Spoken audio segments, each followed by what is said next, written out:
Bonjour et bienvenue pour notre nouvelle session de NeuroNup Academy. Alors aujourd'hui, nous avons le plaisir de recevoir Fatima Aboud qui va nous parler des troubles des fonctions exécutives dans l'autisme. Fatima est neuropsychologue, diplômée de l'Université de Strasbourg où elle s'est spécialisée sur les troubles du spectre de l'autisme.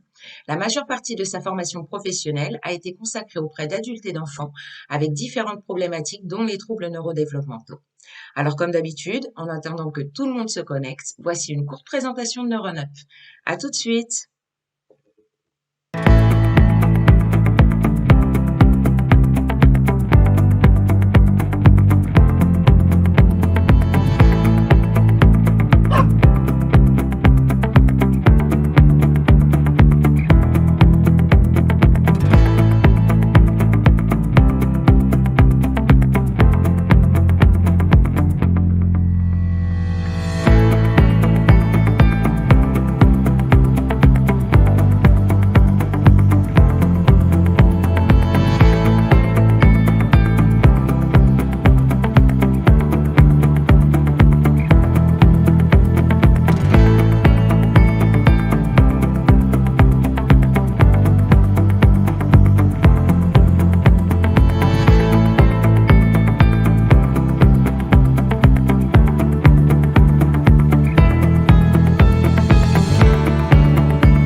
Donc, merci pour cette présentation. Donc, aujourd'hui, je vais vous présenter les troubles des fonctions exécutives dans le cadre des troubles du spectre autistique. Donc, pour commencer, on va un peu parler des fonctions exécutives. Qu'est-ce que les fonctions exécutives? Donc, ce sont des processus de haut contrôle, de haut niveau, donc qui permettent d'adapter, d'orienter et d'organiser le comportement et les actions en fonction du but, de l'objectif très précis qu'on est en train, qu'on a. Dans notre vie quotidienne, ce sont les fonctions cognitives qui nous permettent de nous organiser, de planifier, de réguler également notre comportement en fonction du contexte et de prendre des décisions les plus adaptées face aux différentes situations problèmes. Si l'intelligence est considérée comme l'adaptation à un nouvel environnement, comme le dit Piaget, eh ben voilà, les fonctions exécutives sont les clés de cette intelligence. Alors, il y a plusieurs modèles des fonctions exécutives. La plus récente, c'est celui de Diamond, donc on va voir ici. Donc, c'est un modèle qui date de 2013. Qui suggère que les fonctions exécutives sont structurées autour de 3 fonctions essentielles. Et ceci, elle le dit à partir donc de ses études en neuropsychologie développementale sur le développement des fonctions exécutives chez l'enfant. Elle dit qu'ils sont structurés autour de 3 fonctions essentielles: la mémoire de travail, l'inhibition et la flexibilité mentale. Et cette structure s'élargit après, plus tard, vers des fonctions qui sont plus complexes comme la planification, le raisonnement et la résolution de problèmes. Alors, il faut savoir que les fonctions exécutives sont des fonctions qui se développent jusqu'à un âge assez tard dans la vie de l'humain, jusqu'à 30 voire 40 ans, ces fonctions se développent. C'est pas comme les autres fonctions cognitives comme le langage par exemple qui se développe dès les premières années de la vie de l'homme, mais son développement il est lent et plus tardif. Donc voilà pour ce modèle-là, mais elle dit aussi qu'il y a une interaction entre la mémoire et l'inhibition, et par après avec la flexibilité mentale. Alors, les neuropsychologues, ils disent que, d'après les études d'imagerie, que les fonctions exécutives sont abritées par le lobe frontal et plus précisément les réseaux frontaux sous-corticaux, donc frontal et sous-cortical.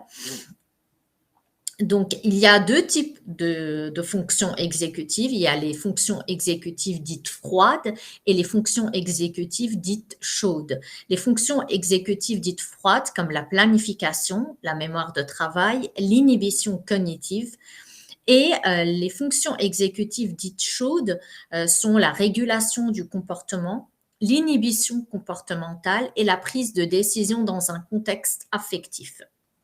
Alors, les fonctions exécutives froides sont abritées par le cortex préfrontal dorsolatéral et les fonctions exécutives chaudes sont plutôt abritées par le cortex préfrontal ventrolatéral et orbitofrontal, ici. Alors, la mémoire de travail, c'est quand même une mémoire très courte de quelques secondes, comme le dit Baddeley, et on l'utilise vraiment tous les jours dans notre vie quotidienne. L'inhibition cognitive, c'est lorsqu'on veut inhiber une pensée pour pouvoir se concentrer sur une autre. Voilà pour les définitions. Alors, si, par exemple, on a une atteinte l'altération des fonctions exécutives, elle peut donner lieu au syndrome dysexécutif, qui se manifeste, par exemple, cognitivement, si on veut parler cognitivement, par une désorganisation, une incapacité à planifier une action dirigée vers un but. Je ne parle pas, par exemple, de la planification de la semaine ou des tâches, non, mais planifier une action simple vers un but. Elle peut aussi se manifester par une incohérence dans la prise de décision. Elle impacte la mémoire de travail, l'attention et l'inhibition cognitive. Au niveau comportemental, cela pourrait se traduire par une dépendance à l'environnement, une impulsivité, une désinhibition, ainsi qu'un comportement qui peut être un peu asocial et une indifférence aux affects d'autrui.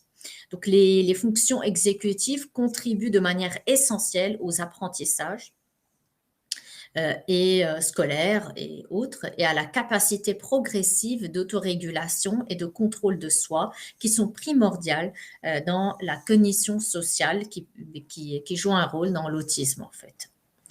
Donc, le syndrome dysexécutif, il a été très bien décrit par Luria, donc qui est un neuropsychologue russe, dans son livre L'homme dont le monde volait en éclats, qui est paru en 1970, où il décrit son patient, Sazetsky, qui était un combattant pendant la Seconde Guerre mondiale et qui a échappé à la mort. Il était jeune, hein, il avait 23 ans, et il a eu un traumatisme crânien suite à une blessure à la tête. Il a survécu, mais il a eu des déficits cognitifs, notamment au lobe frontal, et qui lui a provoqué un syndrome dysexécutif. Luria, tout au long de cette histoire, il décrit ses difficultés à gérer son quotidien, son handicap qui était lourd, même s'il n'avait pas gardé un handicap moteur. Mais il avait un handicap mental assez lourd. Il ne pouvait pas, par exemple, subvenir à ses besoins quotidiens, planifier des actions simples, tout ça. Et il l'a décrit de façon très jolie, je trouve. Il dit une chose est fondamentale. La lésion des parties antérieures du cerveau, y compris le lobe frontal, l'individu continue à vivre dans le même monde, mais quelle vie est la sienne? Il perd toute la capacité de créer des intentions solides et de planifier son activité. Il est dans l'incapacité de programmer son comportement et ne peut contrôler l'exécution de son programme. Il peut répondre aux signaux qui arrivent jusqu'à lui, mais n'est pas en mesure de les traiter en un système complexe de code qui commande son comportement. Il perd la possibilité d'apprécier ses défauts, de les surmonter et de travailler à les corriger. Il est incapable de réfléchir sur ce qu'il va faire dans 1 minute, 1 heure, un jour. Il a conservé son passé, mais perd son futur, et en même temps perd ce qui fait d'un homme un être humain. Donc voilà, il le décrit avec précision, ce syndrome dysexécutif. Donc nous, on trouve en général les troubles des fonctions exécutives dans le cadre du trouble de déficit de l'attention avec hyperactivité, mais pas que.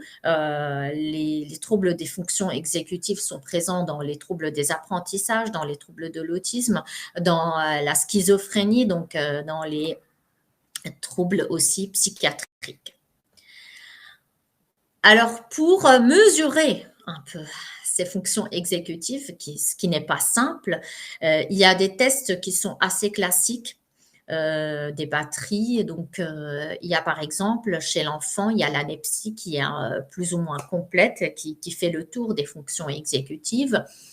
Et elle peut aller jusqu'à 12, voire 16 ans. Donc, les tests. Il y a la Teach qui, donc elle teste l'attention essentiellement chez les enfants, mais aussi certaines fonctions exécutives. Il y a la batterie FAY qui est sortie récemment donc par l'équipe d'Arnaud Roy à Angers, donc qui teste 8 fonctions exécutives chez l'enfant, ce qui est très bien, et elle a été normalisée. Et il y a la DICEF, il y a la BADS qui n'a pas de norme française. Mais donc elle est en Angleterre, mais elle est plus ou moins écologique, on va dire, pour l'enfant. Il y a des tests assez amusants. Pour les adultes, il y a les tests classiques comme le Stroop pour l'inhibition cognitive. Il y a le Go-No-Go pour l'inhibition comportementale. Il y a le test de la tour de Hanoï qui est un test de planification, et il y a le fameux Wisconsin pour tester la flexibilité mentale. Alors donc tout ça, c'est des tests pour adultes et pour enfants. Il y a des outils aussi qui sont plus écologiques. Il y a le questionnaire de la BRIF qui est plus ou moins utilisé de plus en plus par les neuropsychologues. Il y a des normes françaises qui sont sorties. Voilà, il est composé de 86 questions en 2 versions. Pour les enfants, il y a 2 versions. Il y a l'une qui est destinée aux parents de l'enfant et l'autre à l'enseignant. Et chaque version prend, on va dire, 10 à 15 minutes pour y répondre. Les réponses sont sous forme d'une échelle de 3 points, jamais, parfois, souvent. Alors, le questionnaire, il prend en compte les 8 fonctions cognitives des fonctions exécutives. C'est ça ce qui est le plus important. Et il prend l'inhibition, la flexibilité et le contrôle des émotions. Ces 3-là, ils constituent ensemble un score composite appelé BRI, qui est le score de régulation du comportement. Il y a les autres domaines comme l'initiation, la mémoire de travail, la planification, organisation et l'organisation de matériel et le contrôle qui vont donner lieu. Donc, le contrôle ici, c'est différent du contrôle en haut, donc qui est le contrôle du comportement. C'est plutôt vraiment se contrôler pour arriver vers un but cognitivement. Vont donner lieu à un autre score, donc ces 5 autres domaines composites, qui est le MI, c'est l'index de métacognition.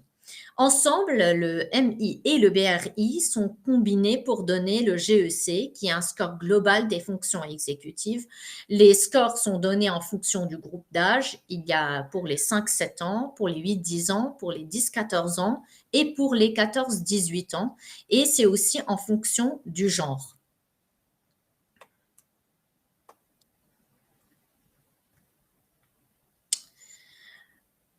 Alors maintenant qu'on a fait le tour des fonctions exécutives, on va parler des troubles du spectre autistique.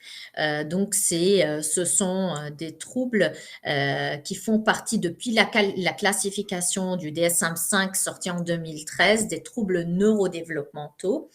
Alors, avant, dans le DSM-4, ce n'était pas le cas.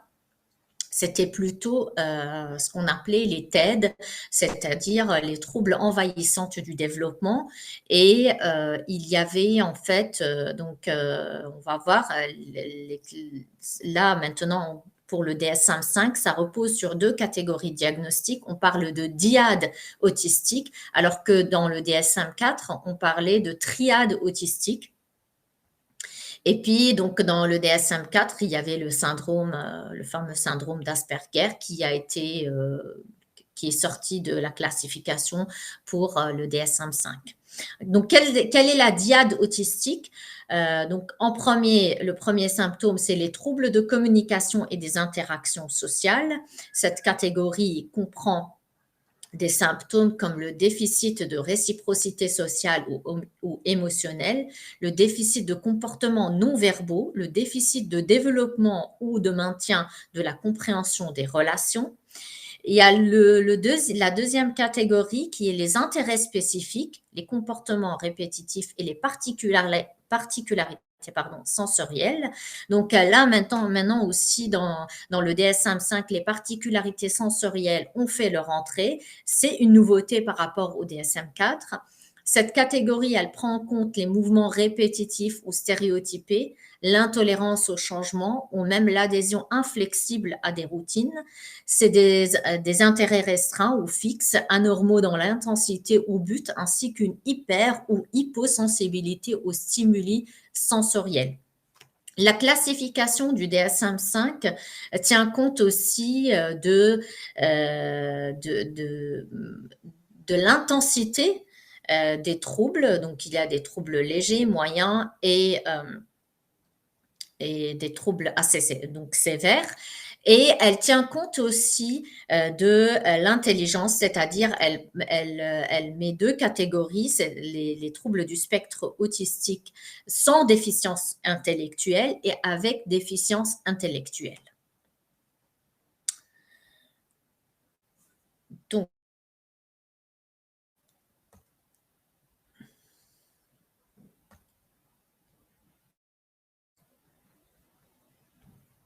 alors, comment on diagnostique donc les troubles du spectre autistique? Il faut savoir donc que c'est un diagnostic clinique. Un médecin, un psychiatre, un neuropédiatre peut le faire. Mais donc les outils qu'on utilise en général, en France aussi, ils sont là pour étayer en fait le diagnostic. On utilise en général les bilans qui sont à visée diagnostique et des bilans à visée fonctionnelle. Les bilans à visée diagnostique, c'est pour éclairer, étayer le diagnostic, comme l'ADI. L'ADI qui est une échelle, donc un questionnaire destiné aux parents avec un algorithme qui prend compte donc des difficultés sociales et communicatives chez l'enfant. La DOS, c'est plutôt une échelle d'observation qui est faite par des spécialistes dans un cadre bien déterminé, assez courte, 20 à 30 minutes selon le module. Donc, le module tient compte des capacités verbales langagières chez l'enfant. Il y a un module 1, 2, 3, selon le niveau du langage de l'enfant. Et il y a le SRS, qui est un questionnaire aussi destiné aux parents, qui va tenir compte donc de la socialisation et de la communication chez l'enfant. Il y a aussi le bilan fonctionnel. Le bilan fonctionnel, c'est pas vraiment à visée diagnostique, c'est plutôt pour situer les difficultés de l'enfant, quels sont, ou bien de l'adulte, donc quels sont les points positifs chez cette personne-là, quels sont ses points forts et quels sont ses points faibles. Donc, ça va se faire au niveau du langage par une orthophoniste, une orthophoniste. Il y a aussi le bilan psychologique qui va examiner l'intelligence, parfois aussi neuropsychologique pour voir ses difficultés attentionnelles, mémoire, fonction exécutive aussi. Il y a le bilan psychomotricien pour relever des éventuelles difficultés psychomotriciennes, enfin, au niveau de sa psychomotricité. Il faut savoir aussi que les troubles du spectre autistique viennent souvent avec plusieurs comorbidités. Il y a les troubles du sommeil qui sont de plus en plus documentés chez les personnes avec autisme. Il y a l'hyperactivité ou le TDAH, qui est le trouble de déficit de l'attention avec ou sans hyperactivité. Il y a la sélectivité alimentaire. Il peut y avoir bien évidemment une déficience intellectuelle. Il peut y avoir aussi une origine génétique, donc une maladie génétique avec une épilepsie éventuellement. Donc, il y a quand même pas mal de comorbidités qui peuvent venir avec ce trouble-là.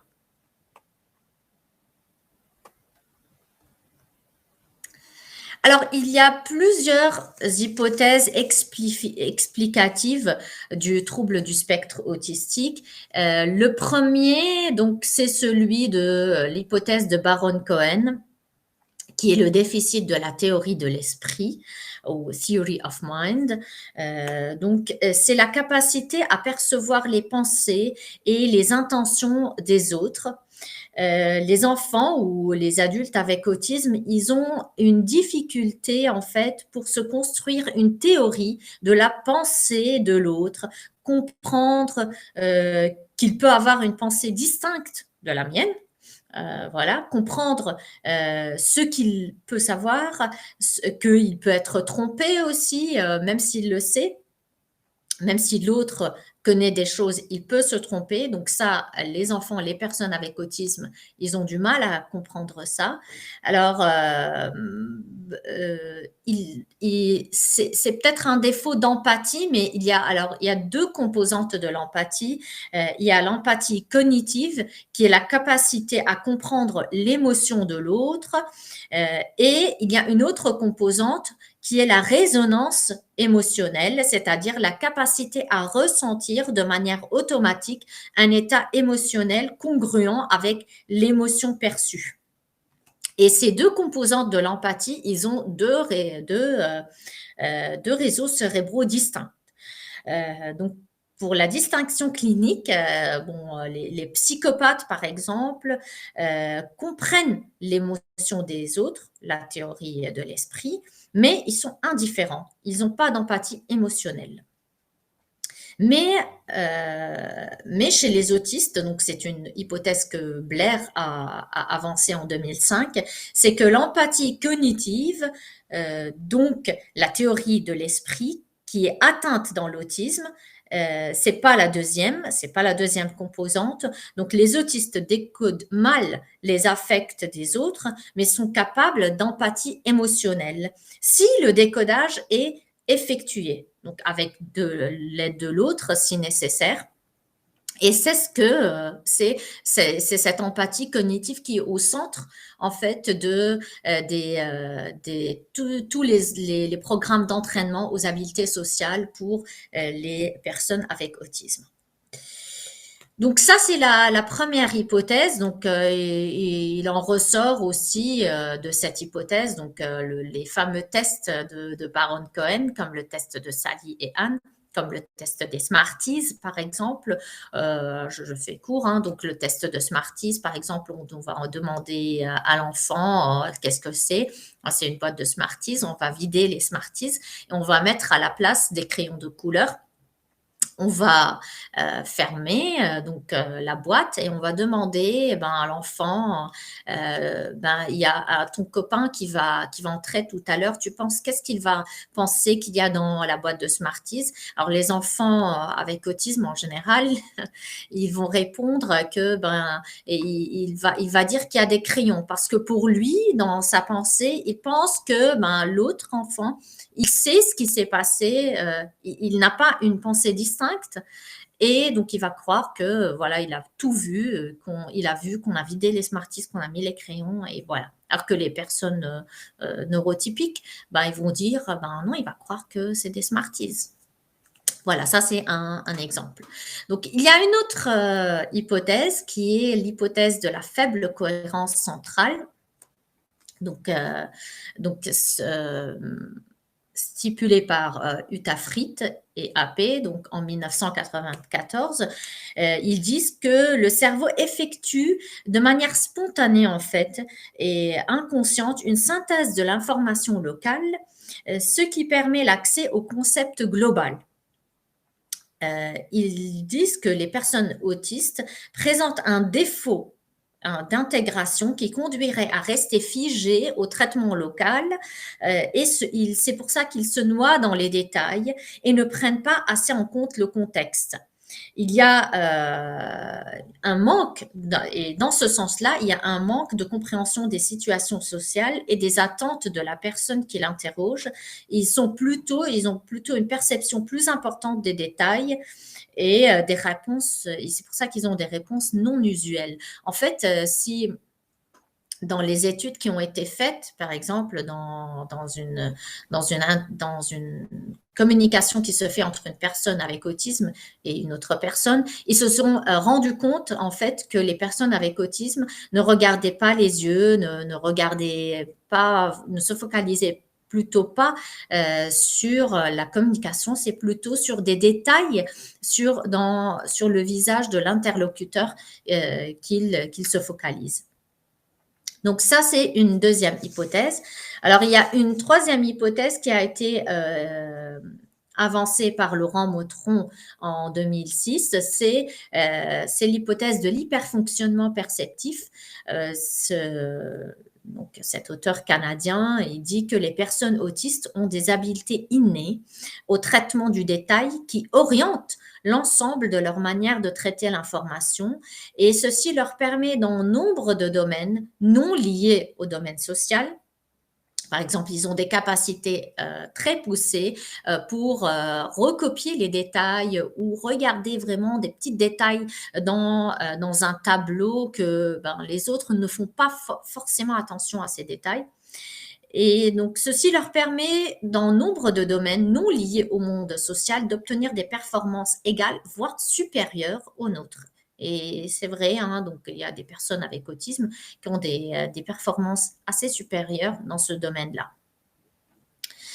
Alors, et la dernière hypothèse qui nous intéresse particulièrement aujourd'hui, c'est le dysfonctionnement exécutif qui est avancé par Pennington et Ozonov en 1996 et par Hill en 2004. Elle explique pour eux, ce dysfonctionnement exécutif et cette hypothèse, elle peut mieux expliquer les comportements répétitifs qui ressortent souvent de la clinique chez les personnes avec autisme et la résistance au changement.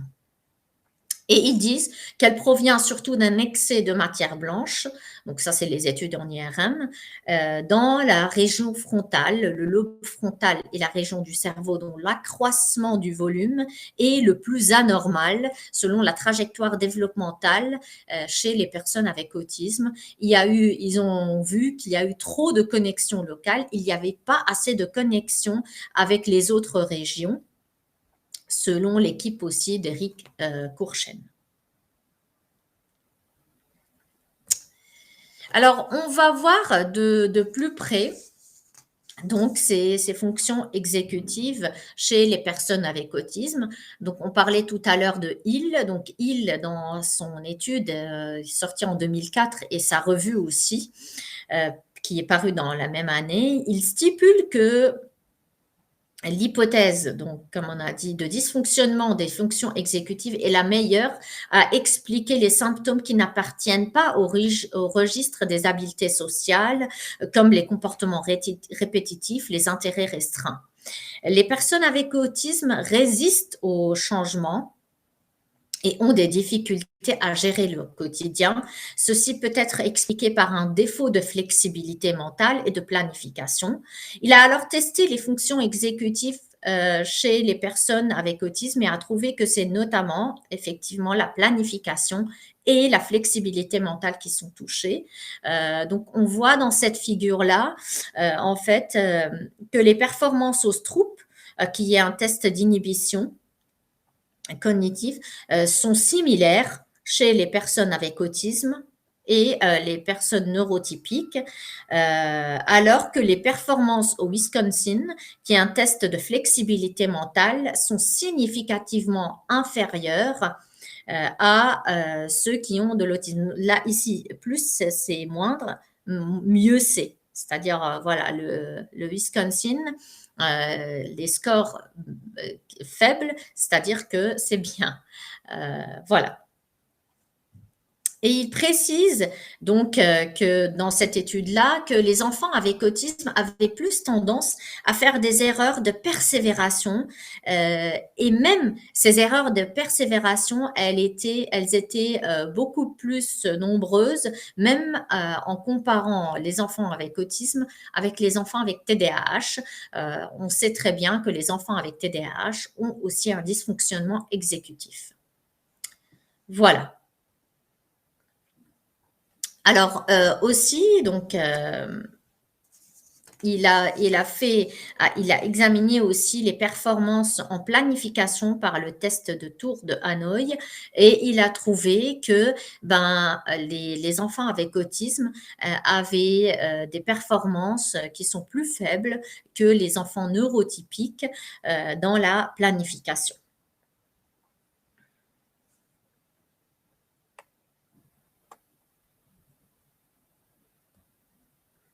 Alors, donc il y a eu aussi une revue qui est plus récente, qui date de 2020 de Friedman et al., où il a examiné tous les fonctions exécutives. Donc il dit qu'en plus de la planification et de la flexibilité mentale, les enfants avec autisme avaient un déficit d'inhibition, mais il était semblable à celui des enfants avec TDAH qui avaient le même âge. Donc, la moyenne d'âge, elle était de 9 ans et demi, presque. Donc, ils ont un déficit d'inhibition, mais qui n'est pas en deçà de ceux des enfants TDAH. Et il a examiné aussi la mémoire de travail. Il a comparé les groupes d'enfants du même âge, de 5 à 8 ans, donc les neurotypiques, les enfants avec TSA, donc troubles du spectre autistique, et les enfants avec des troubles du langage oral, donc les dysphasiques. Et il a examiné la mémoire de travail. Alors, dans la mémoire de travail, il y a deux composantes. Il y a la mémoire de travail verbale et il y a la mémoire de travail visio-spatiale. Il a trouvé que les enfants avec autisme et avec troubles du langage associés ont des scores similaires à ceux des dysphasiques dans les tests de mémoire de travail verbal. Mais il n'y avait pas en fait une différence des scores dans les tests de mémoire de travail visio-spatial qui est en partie plus préservé chez les enfants avec autisme.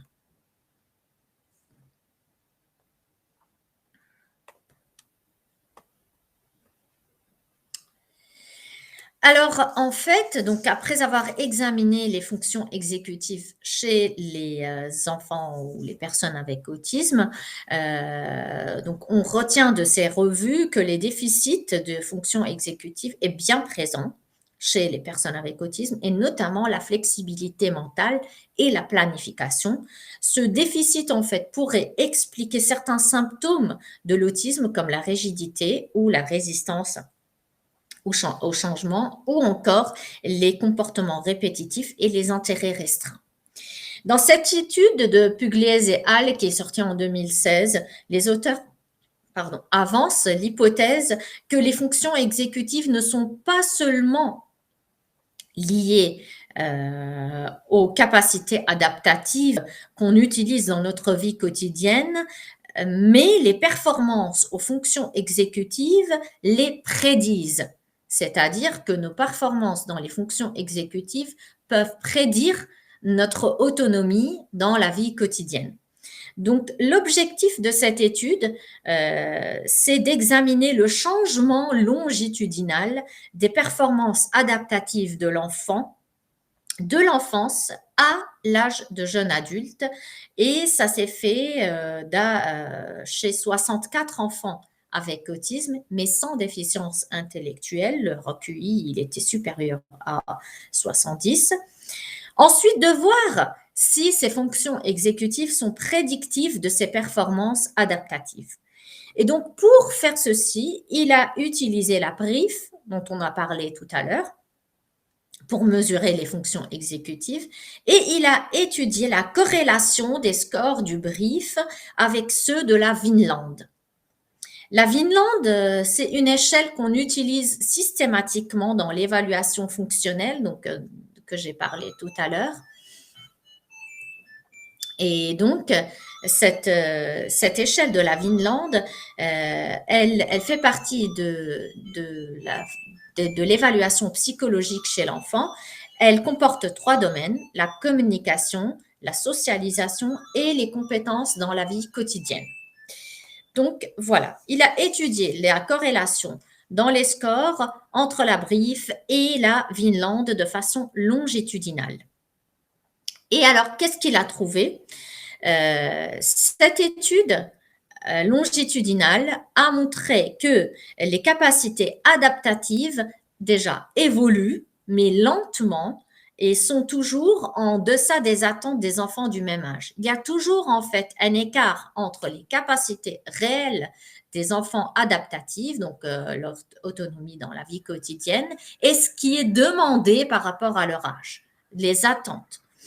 Et que ceci n'est pas lié au QI, parce qu'il y avait une hypothèse comme quoi, voilà, que les enfants avec un QI normal s'en sortent mieux, certes, ils s'en sortent mieux, mais leur capacité à gérer leur quotidien n'est pas liée au QI, mais il est plutôt lié aux fonctions exécutives. En arrivant à l'âge adulte, ces capacités adaptatives ont tendance à stagner. Ils ne déclinent pas, mais ils stagnent. Et en regardant de plus près, les fonctions exécutives sont liées au score de socialisation et de l'autonomie en vie quotidienne de la Vineland.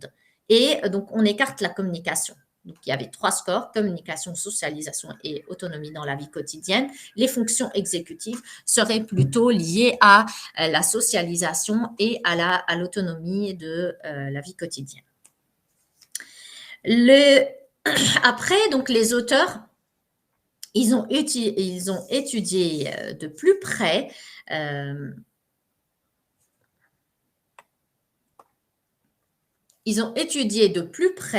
les fonctions exécutives séparément, chaque fonction par fonction, et leur corrélation avec le comportement adaptatif. Il s'avère que le score à l'échelle de contrôle de la BRIF, donc c'était le contrôle et non pas le contrôle émotionnel, mais le contrôle cognitif, et qui est l'un des 8 échelles évaluées par la BRIF, est le meilleur prédicteur de compétences adaptatives pauvres dans toutes les échelles de la Vineland. Le contrôle, c'est quoi en fait? C'est plus précisément la capacité de contrôler ses actions pour progresser vers un but bien précis et d'adapter son comportement en fonction de ce but-là. Donc, ce qu'on appelle l'autosurveillance ou le contrôle est le meilleur prédicteur des scores de la Vineland. Il y a eu des scores donc déficitaires en inhibition, donc qui est la capacité à inhiber des contrôles, des comportements automatiques. Et cette inhibition, le score à l'inhibition était prédictif d'un déficit en socialisation et en autonomie quotidienne à la Vineland. Il faut savoir aussi que les scores, les performances liées à l'autonomie dans la vie quotidienne déclinent avec l'âge. Voilà. Donc, ça, c'est pour l'étude de Pugliese et al. Alors, il y a eu une autre étude de 2010, de Gilotti et al. Cette étude qui porte sur 35 enfants âgés de 6 à 17 ans. Diagnostiqués avec TSA. Dans cette étude-là, les auteurs ont étudié la corrélation entre les scores de la BRIF et ceux de la Vineland également, donc ils ont procédé de la même manière. Et ils trouvent que les scores à l'indice de la métacognition, donc le MI, de la brief contribue essentiellement au déficit des fonctions exécutives. Le score de la métacognition, MCI, inclut les scores de la mémoire de travail, donc, tout à l'heure, j'ai fait une erreur, pardon. Donc, le score de la métacognition, c'est le MCI et non pas le MI. Donc, il inclut les scores de la mémoire de travail, l'organisation de matériel, l'initiation, la planification et le contrôle. Donc, c'est plutôt, on va parler des fonctions exécutives froides. Donc, il en ressort aussi que c'est la mémoire de travail et l'initiation qui est liée à la générativité. C'est l'initiation qui est liée à la générativité. C'est en général une fonction exécutive qui est difficilement évaluée par des tests. Il y a par exemple le test de fluence verbale qu'on fait chez l'adulte qui peut en quelque sorte donner une idée de l'initiation, mais dans la brief, il existe des questions plus concrètes en fait pour rendre compte de cette initiation. Par exemple, est-ce que il se plaint qu'il n'y a rien à faire? Est-ce que il prend des initiatives? Est-ce qu'il a des idées de jeu? Donc, le déficit d'imagination et le fait de ne pas avoir beaucoup de nouvelles idées. Et ça revient souvent dans la clinique de l'autisme. D'ailleurs, c'était l'un des critères, c'était parmi les critères dans le DSM-4. Le déficit d'imagination, c'est pour la mémoire de travail, il faut dire que la brief ne mesure pas en fait les deux composantes de la mémoire de travail, verbale et visio-spatiale. Il ressort d'après la littérature, comme on a dit tout à l'heure, que les personnes avec autisme ont un déficit dans la mémoire de travail verbale, alors que la mémoire de travail visio-spatiale est plutôt préservée, voire parfois elle est supérieure à la norme.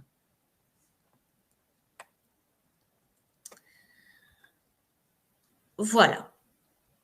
Alors, en fait, cette étude-là, donc de McEvoy et al., elle est sortie en 1993, c'est un peu ancien, mais elle a voulu examiner la relation entre les fonctions exécutives et l'attention conjointe chez les enfants d'âge préscolaire. Donc, c'est pour ça que j'ai bien aimé exposer un peu cette étude-là, parce que l'attention conjointe est au centre des outils de diagnostic et de dépistage précoce de dépistage précoce de l'autisme chez les enfants en bas âge, comme par exemple dans le MChat ou même dans l'ADI. Dans l'ADI, on examine plus profondément l'attention conjointe et elle est au centre des programmes d'intervention précoce comme les programmes d'ABA ou aussi comme le programme de Denver. Ils ont et aussi le programme, enfin c'est pas un programme, c'est plutôt une thérapie, c'est la thérapie d'échange et de développement. Donc toutes les thérapies, en fait, les interventions précoces, ce qu'on appelle maintenant les interventions précoces, ils axent beaucoup leurs interventions sur l'attention conjointe. Donc, ils ont comparé les performances en fonction exécutive et de socialisation des enfants avec autisme avec des enfants ayant un retard de développement qui est mesuré à l'aide de tests de Bailey. Et pour mesurer les fonctions exécutives, il y a 4 tâches parce que pour mesurer les fonctions exécutives à cet âge-ci, ce n'est pas évident. Il n'y a pas toutes les fonctions exécutives qui sont mises en place chez ces enfants-là. Donc, il y a 4 tâches et ces 4 tâches, ils demandent vraiment un minimum de langage. Et il y a la tâche de A à non B de Piaget, la tâche de délai de réponse de Diamond et la tâche spatiale à l'envers et la tâche d'alternation.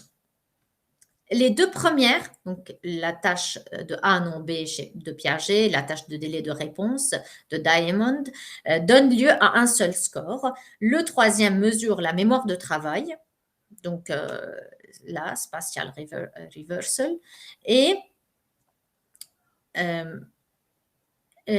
en fait, la dernière, elle prend compte de la tâche de la flexibilité mentale, qui est la tâche d'alternation. Ces 3 fonctions exécutives sont le noyau des fonctions exécutives présents à cet âge selon le modèle de Diamond. Les compétences sociales et communicatives sont plutôt mesurée par le SCS, qui est une échelle de communication sociale pour les jeunes enfants qui couvre 3 domaines, l'interaction sociale, la régulation du comportement et l'attention conjointe.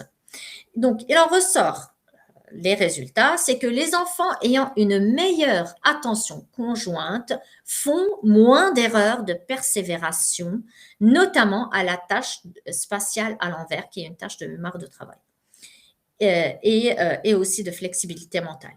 Il y a donc une corrélation significative entre l'interaction sociale et les fonctions exécutives. Les auteurs interprètent le résultat par le fait que l'attention conjointe a besoin d'un désengagement de l'attention d'un objet qui nous intéresse pour se focaliser sur la personne avec qui l'enfant joue, avec qui à qui elle demande ou elle pose une question ou elle demande quelque chose. Ce désengagement de l'attention est intrinsèquement lié aux fonctions exécutives, notamment l'inhibition et la flexibilité mentale. Donc, il faut savoir aussi que cette attention conjointe, elle est la base après de toute communication, de toute interaction sociale, et on utilise beaucoup nos fonctions exécutives dans les interactions sociales, ne serait-ce que dans une conversation. On doit inhiber certaines idées automatiques pour pouvoir se concentrer sur la conversation et pour atteindre un but. On a besoin de flexibilité mentale pour pouvoir changer de sujet lorsque notre interlocuteur change de sujet pour pouvoir être à la hauteur et continuer cette conversation. Donc vraiment, dans une conversation, on a besoin de nos fonctions exécutives. Alors, donc nous allons exposer maintenant 2 études qui autour de la remédiation des fonctions exécutives. Alors, il s'avère que la remédiation des fonctions exécutives améliore les habiletés sociales dans l'autisme et inversement. La remédiation des habiletés sociales améliore les performances des fonctions exécutives, ce qui prouve en fait qu'ils sont vraiment liés. Alors, dans l'étude de Kenworthy et al., qui est sortie en 2013, les auteurs vont tester un programme de remédiation cognitive des fonctions exécutives qui est l'UOT, là, qui est en haché, voilà, qui a été mise en place en classe et à la maison. Et il cible la planification et la flexibilité mentale, ainsi que l'autorégulation. L'effet de ce programme-là est comparé à un programme de remédiation des habiletés sociales, qui est le SS. Les mesures d'efficacité des programmes pré- et post-remédiation prend en compte en fait les questionnaires rapportés par les parents et les profs, comme la brief, donc qu'on a vu, mais encore par des observations en classe, des mesures des fonctions exécutives et d'habileté sociale. Les observations en classe, ici marquées CO, englobent des habiletés sociales comme la réciprocité. Est-ce qu'il y a une certaine réciprocité avec les autres enfants? Est-ce que l'enfant suit les règles? Donc ça fait partie des habiletés sociales. Les CT ici, ce sont des tâches de challenge qui sont mises en place par les auteurs qui ressemblent un peu à aux tâches de la DOS en classe, qui va défier un peu la flexibilité et la planification de l'enfant. La WASI Block Design, c'est en fait le test des cubes dans la WISC. Classiquement, c'est une tâche d'intelligence. Et les auteurs mesurent aussi les scores au SRS, qu'on utilise pour mesurer les symptômes autistiques. C'est un questionnaire donné aux parents et aux profs. Et nous pouvons voir en fait que l'efficacité du programme de remédiation des fonctions exécutives a amélioré les scores dans tous les domaines et de façon plus avancée que celui du programme des habiletés sociales, le SS.